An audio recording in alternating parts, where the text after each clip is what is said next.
வணக்கம். செல்வகுமாரின் அதிகாலை வானிலை ஆய்வறிக்கை. அதிகாரப்பூர்வ வானிலை அறிக்கைக்கு இந்திய வானிலை ஆராய்ச்சித்துறை அறிக்கையை பார்க்கவும். 2026 மார்ச் 28 சனிக்கிழமை அதிகாலை நிலவர வானிலை பதிவு. அதிகாரப்பூர்வ வானிலை அறிக்கைக்கு இந்திய வானிலை ஆராய்ச்சித்துறை அறிக்கையை பார்க்கவும். வானிலை அமைப்பு. உயரழுத்தம் இரண்டு பக்கமும் ஆக்கிரமித்திருக்கிறது. அரபிக்கடல் பக்கத்தில் கூட கொஞ்சம் விலகி இருக்கிற காரணத்தினாலே வங்கக்கடல் உயரழுத்தம் தமிழ்நாட்டின் கிழக்கு கடலோரம் நுழைந்து, அதாவது உயரழுத்த குளிர்காற்று கிழக்கு கடலோரம் நுழைந்து உள்ளே வெப்பமடைந்து மேற்கே கணவாய் வழியாக அது அரபிக்கடல் நோக்கி விலகி பயணிக்கிறது. இதன் காரணமாக வெப்பநிலை தொடர்ந்து உயர்ந்திருக்கிறது. இந்த வெப்பநிலை உயர்வு தொடர்ந்து வரக்கூடிய புதன்கிழமை வரை இருந்து கொண்டு தான் இருக்கும்.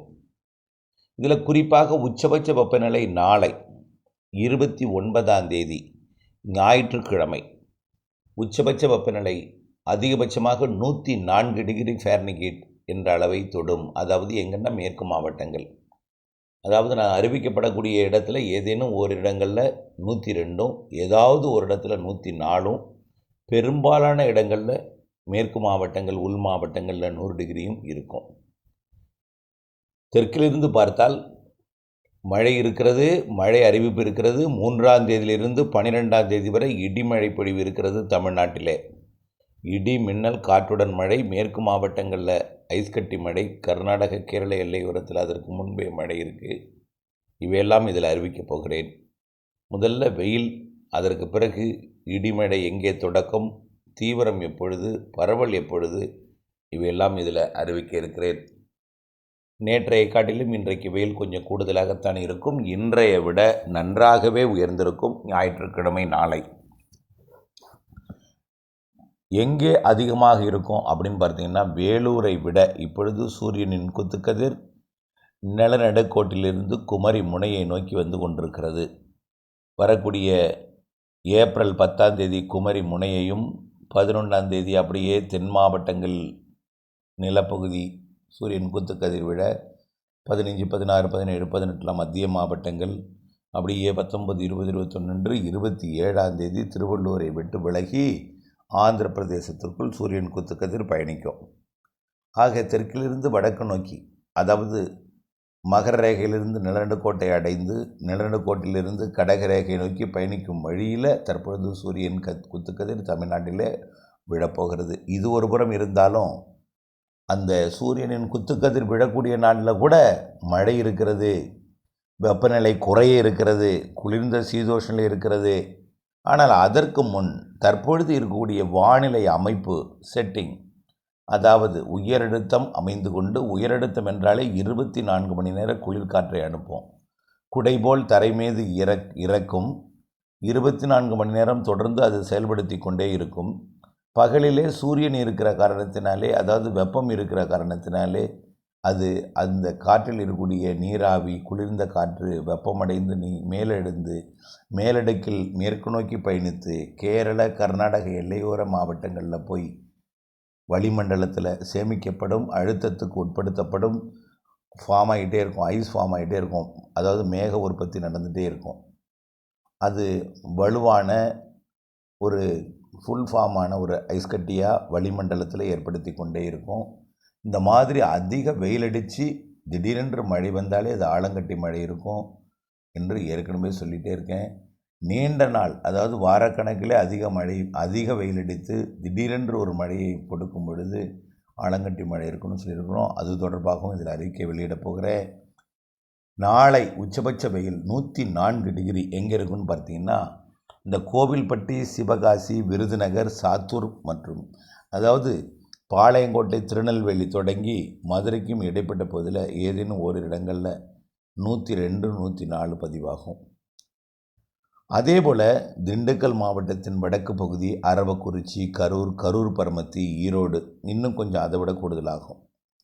பொள்ளாச்சி, உடுமலைப்பேட்டை, வெள்ளக்கோயில், காங்கேயம், பல்லடம், குண்டடம், அப்படியே பார்த்திங்கன்னா ஈரோடு மாவட்டத்தோட தெற்கு பகுதி, மொடக்குறிச்சி போன்ற பகுதி, ஈரோடு, பவானி, அதே போல் திருப்பூர் மாவட்ட பகுதி, திருப்பூர் இதெல்லாமே அதிக வெப்பநிலையை கொடுக்கும்.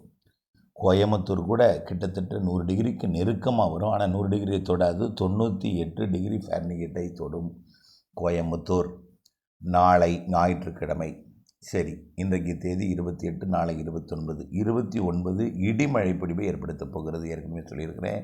எங்கேன்னு பார்த்தீங்கன்னா கேரளாவில் இன்றைக்கும் நாளைக்கு நீலகிரி, வால்பாறை மற்றும் கன்னியாகுமரி, தேனி மாவட்டத்தோட கேரள எல்லையோர பகுதிகளில் நாளை 29ஆம் தேதி ஞாயிற்றுக்கிழமை மாலை இரவில் இடிமழை பொழிவை ஏற்படுத்தும். பரவலாக அல்ல, மிக குறைந்த பரப்பில்.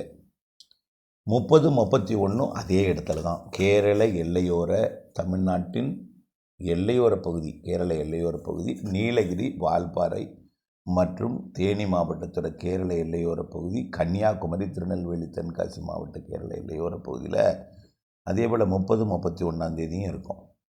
1ஆம் தேதி, 2ஆம் தேதி நீலகிரியை தாண்டி அது ஈரோடுக்கு வரும். 30, 31 கூட ஒரு இடங்களில் வரலாம். கர்நாடக எல்லையோர பகுதி, தாளவாடி, சத்தியமங்கலம், பன்னாரி, இந்த பவானி சாகரை ஒட்டிய பகுதி, நீலகிரி மாவட்டத்தோட கிழக்கு சரிவு, அதாவது மேட்டுப்பாளையம் மற்றும் பவானி சாகர் சரிவு, இங்கெல்லாம் இடிமழை பொழிவு 31 அல்லது 1, 2 தேதிகளில் இருக்கலாம். கன்னியாகுமரியிலும் இருக்கும், ஆனால் பரவலாக இருக்காது. பாலக்காட்டு கணவாயிலிருந்தோ அல்லது மேற்கு மாவட்டங்களிலிருந்து மேற்கு நோக்கி பயணி பார்த்தால் மேற்கிலே இடிமின்னல் காணப்படும். பெரும்பாலும் கேரளாவில் பொழியும். தமிழ்நாட்டுக்குள் ஓரிரு முறை ஓரிரு இடங்களில் வரலாம். வரக்கூடிய 2ஆம் தேதியிலிருந்து தீவிரமடைய போகிறது கொஞ்சம் கொஞ்சமாக. 3ஆம் தேதி தென் மாவட்டங்களின் கடலோர பகுதி, டெல்டா மாவட்டங்கள், தென் உள் பகுதிகள் படிப்படியாக தென் மாவட்ட மேற்கு தொடர்ச்சி மலைப்பகுதிகளுக்கு மாலை இரவு இடிமழை பொழிவு, அதிகாலை நேர இடிமழை பொழிவு, கடலோரம் அதிகாலையும் உள்ளே மதியம் மாலையும் மேற்கே நள்ளிரவு நேரங்கள்லையும் இருக்கும். ஆக 3ஆம் தேதியிலிருந்து 12ஆம் தேதி வரை தமிழ்நாட்டுக்கு இடிமின்னல் மழைப்பொழிவு, ஆலங்கட்டி மழைப்பொழிவு. ஆலங்கட்டி மழைப்பொழிவு பொறுத்த வரைக்கும் கர்நாடக எல்லையோர, கேரள எல்லையோர மற்றும் மேற்கு மாவட்டங்கள், உள் மாவட்டங்கள் ஆங்காங்கே இருக்கும். காற்றுடனும் மழை இருக்கும். கடந்த சில நாட்களுக்கு முன்பு பெய்த மழைப்பொழிவை நினைவுபடுத்தி கொள்ளுங்கள். 3ஆம் தேதியிலிருந்து 12ஆம் தேதி வரை இருக்கும். இதில் 3, 4, 5, 6 தென்கடலோரம், டெல்டா, உள் மாவட்டங்கள், மேற்கு மாவட்டங்கள் மற்றும் கர்நாடக எல்லையோர மாவட்டங்கள், வட உள் மாவட்டங்களில் இருக்கும். 5, 6, 7, 8 தேதிகளில் சென்னை உள்ளிட்ட வடகடலோர மாவட்டங்களுக்கும் 12ஆம் தேதி வரை வடகடலோர மற்றும் ஆந்திர எல்லையோர பகுதிகளுக்கும் கொடுக்கும் என்பதில் மாற்றம் இல்லை. ஆக வரக்கூடிய புதன்கிழமை வரை வெயில் அதிகரித்து காணப்படுவது அதை ஏற்றுக்கொள்வதும் அதை தவிர்க்க முடியாததாகிறது. ஆக மீண்டும் தலைப்புச் செய்தி. வரக்கூடிய ஞாயிற்றுக்கிழமை நாளை 29ஆம் தேதி தமிழ்நாட்டில் உச்சபட்ச வெயில் இருக்கும். அது கடலோரத்தை விட உள்ளே போக போகத்தான் கூடுதலாக இருக்கும். திருச்சி, தஞ்சாவூருக்கு மேற்கே தான் அதிகமாக இருக்கும்.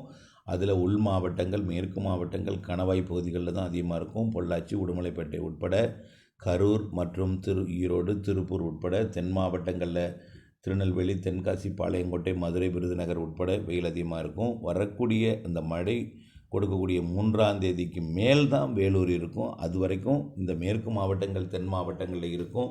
வெயில் இருந்தாலும் மாலை இரவில் கேரள எல்லையோரத்தில் மழைப்பொழிவை கொடுத்தாலும் மேற்கு காற்று ஃபோர்ஸாக உள்ளே வராது. இருந்தாலும் கொஞ்சம் கொஞ்சமாக வரும். 3ஆம் தேதியிலிருந்து மழைப்பொழிவு கிடைக்கப்பெறும். அனைத்து மாவட்டங்களுக்கும் 4, 5, 6 என்றும் இப்படியே 12ஆம் தேதி வரை ஆங்காங்கே ஒதுக்கி மாலை இரவு, நள்ளிரவு, அதிகாலை நேரங்களில் கடலோரம், நள்ளிரவு, அதிகாலை நேரங்களில் அதேபோல் காலை மதிய நேரங்கள்லையும் ஆங்காங்கே மழை இருக்கும் என்பதை நினைவில் கொண்டு 3ஆம் தேதியிலிருந்து அது கொஞ்சம் கொஞ்சமாக பரவலாகும் என்பதையும் நினைவில் கொண்டு திட்டமிட்ட வேளாண்மைக்கு வானிலை அப்டேட்ஸோடு இணைந்திருந்து பணி செய்து லாபம் அடைந்து அன்போடு கேட்டுக்கொள்கிறேன். நன்றி.